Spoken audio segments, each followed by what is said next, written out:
கிறிஸ்துவுக்குள் பிரியமானவர்களே, இயேசு கிறிஸ்துவின் நாமத்தில் உங்களை வாழ்த்துகிறேன். தேவன் தாமே உங்களை உங்கள் குடும்பத்தாரையும் ஆசீர்வதித்து வழிநடத்துவாராக. இன்றைய தினத்தின் தியானத்துக்காக எடுத்துக்கொள்ளப்பட்ட வசனம் உபாகமம் 33:12. செய்தியின் தலைப்பு கர்த்தருக்கு பிரியமானவன். அல்லேலூயா.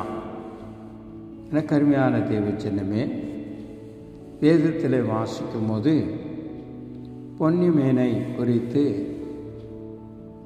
கர்த்தருக்கு பிரியமானவன் அவரோடு சுகமாய் தங்கியிருப்பான், அவனை எந்நாளும் அவர் காப்பாற்றி அவன் எல்லைக்குள் வாசமாய் இருப்பார் என்றான் என்று சொல்லி வாசிக்கிறோம். உபாகமம் 33:12. எனக்கு அருமையானவர்களே, கர்த்தருக்கு பிரியமாய் வாழ்கிற மனிதன் ஆண்டவரோடு சுகமாய் தங்கியிருப்பான் என்று வாசிக்கிறோம். அப்படி என்றால் கர்த்தருக்கு பிரியமாய் இருக்கிறவன் அவருடைய விருப்பத்தை செய்கிறவனாக இருக்க வேண்டும், வேதத்தின்படி நடக்கிற மனிதனாக இருக்க வேண்டும் என்பதை நாம் அறிந்து கொள்ள வேண்டும். அது மட்டுமல்லாதபடி ஏசாயா 48:14 வாசிக்கும் போது, நீங்கள் எல்லோரும் கூடி வந்து கேளுங்கள், கர்த்தருக்கு பிரியமானவன் அவருக்கு சித்தமானதை பாபிலோனில் செய்வான், அவன் புயம் கல்தோரின் மேல் இருக்கும் என்பதை இவர்கள் அறிவித்தார்கள் என்று சொல்வதை பார்க்கிறோம். எனக்கு அருமையானவர்களே,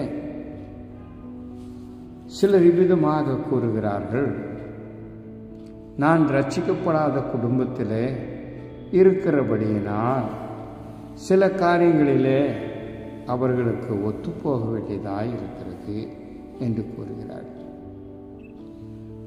இன்னும் சிலர் என்ன சொல்லுகிறார் என்று பார்க்கும்போது, நான் வேலை பார்க்கிற இடத்திலே என்னுடைய வேலை இப்படியாக இருக்கிறது, என்ன செய்வேன் என்று. அது மட்டும் இல்லாதபடி சிலர் இப்படி சொல்லுகிறார்கள், நான் அதிகாரி இருப்பது நிமித்தமாக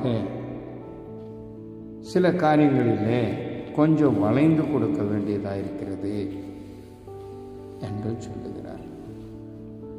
சிலர் இவ்விதமாக சொல்லுகிறார், நஷ்டம் உண்டாகாதபடி இருக்க சில சமயங்களிலே நான் கொஞ்சம் இறங்கி வர வேண்டியதாக இருக்கிறது என்று.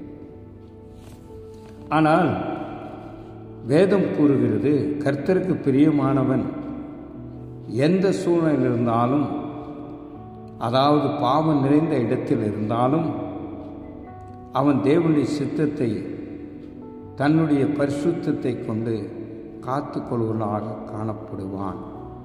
எனக்கு அருமையான தேவ பிள்ளைகளே, நீங்கள் தேவனை அறியாதவர்கள் மத்தியில் வாழ்ந்தாலும், வேலை செய்தாலும் அல்லது வியாபாரம் செய்தாலும் அல்லது அவர்களோடு கூட தங்கியிருந்தாலும் கூட ஒன்று கவனமாய் கவனிக்க வேண்டும், தேவனுடைய விருப்பத்தை நிறைவேற்றுவதாக நீங்கள் காணப்பட வேண்டும். அவ்விதமாக தேவனுடைய விருப்பத்தை நிறைவேற்ற நபராய் இருந்தால் தேவன் உங்கள் மேல் பிரியமாய் இருப்பார். வேதம் என்ன சொல்லுகிறது என்று பார்க்கும்போது, தானியேல் பாபிலோனில் இருந்தாலும் அவன் தன்னை தீட்டுப்பட ஒப்பு கொடுக்கவில்லை. பாபிலோன் ராஜா அவனுக்கு மிக பிரியமான உணவை கொடுத்த போதிலும் கூட தானியேல் பாபிலோனில் இருந்த அந்த தீட்டான உணவுக்கு தன்னை தீட்டுப்படுத்தவில்லை என்று பார்க்கிறோம். அதனால்தான் அவன் ஜெபம் செய்யும்போது பரலோகத்திலிருந்து பதில் உடனே வந்தது. தானியேல் 9:23 நாம் வாசிப்போமே, ஆனால் நீ மிகவும் பிரியமானவன், அதனால் நீ வேண்டிக் கொள்ள தொடங்கிய போதே கட்டளை வெளிப்பட்டது.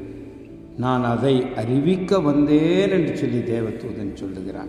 எனக்கு அருமையான தேவஜனமே, நாம் கர்த்தருக்கு பிரியமாயிருப்போமே ஆனால் தூதர்கள் நம் ஜெபத்திற்கு பதிலை கொண்டு வருவார்கள். ஆகவே தேவ பிள்ளைகளாகிய நாம் தானியேலைப் போல நாமும் நம்மை தீட்டுப்படுத்தாதபடி ஆண்டவருக்கு பிரியமாக அவருடைய சித்தத்தை செய்வோமே ஆனால் நாம் கர்த்தருக்கு பிரியமாக இருக்கும்போது நாம் அவரோடு சுகமாய் தங்கி வாழ முடியும். நம்முடைய எல்லையெல்லாம் அவர் ஆசீர்வதித்து நம் எல்லையிலே அவர் வாசமாயிருப்பார். நாம் கர்த்தருக்கு பிரியமானவர்களாக இருப்போம். தேவன் தாமே உங்களையும் உங்கள் குடும்பத்தாரையும் ஆசீர்வதித்து வழி நடத்துவாராக. ஆமென்.